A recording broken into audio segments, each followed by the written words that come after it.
tapping it with their thumb, and that air has nowhere to go except for that hot glass, and it inflates just a little bit. So you can see that there's like a little bit of a bubble inside that's gathered right there. And does anyone want to take a guess at how hot our furnace is at that's holding that molten glass? Shout out if you have an answer or guess. 1800. It is actually a little bit hotter. Oh yeah. That is really, really close. It is 2,100 degrees Fahrenheit. So I bet that if I open this up for you, you might be able to feel a little bit of heat from where you're standing or sitting if you're like in the front row.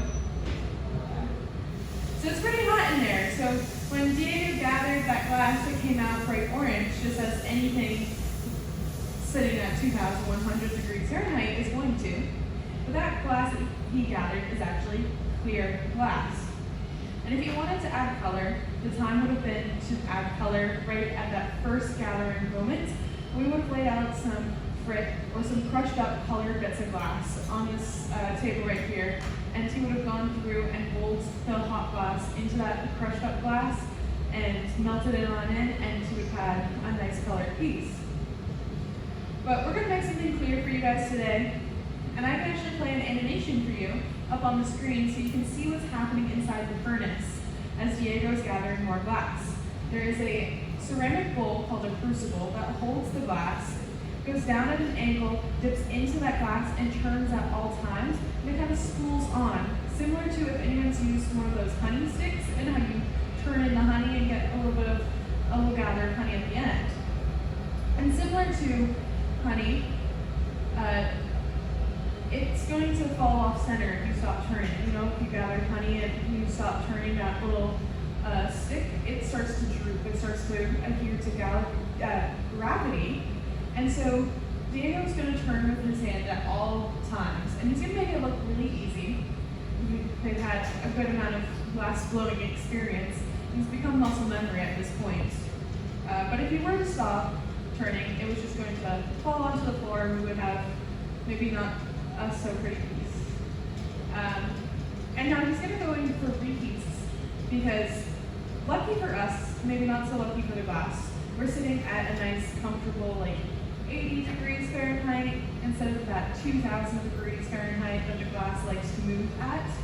So we got to make sure that we reintroduce that heat, because as it sits out in that cool air, it's going to start to freeze up, it starts to stiffen, it won't become as malleable. But that tool that Diego just used there, does anyone have a guess of what material that is? But it's our favorite tool, or some of our favorite tools, because it's the closest thing you can actually get to touching the glass without burning your hand and being unhappy. So this move right here that Diego's doing is probably one of the most important moves of the entire process. It's putting in a jack line with a pair of jacks. Now I have a pair of jacks over here that I can show you. And it has two to pull down that tip so that way continue to shape. But I have a question for everyone here. Does anyone know what glass is made of? Yeah, shout it out. You're correct, it is sand. But it is not the sand you find on the beach. It is very specifically the silica that's in sand, silica sand. And we're using a soda lime glass. And that soda lime glass has soda ash. But catching back up to Diego and Sammy, Sammy brought over a nice bit of gather of glass from the furnace. And because hot glass likes to stick to hot glass, it actually was able to stick on and spool onto the end and become one piece of glass. And now they're going to work together to create a stem, and then after they create a stem, they'll create a foot. So Diego kind of pushes that glass back onto it, then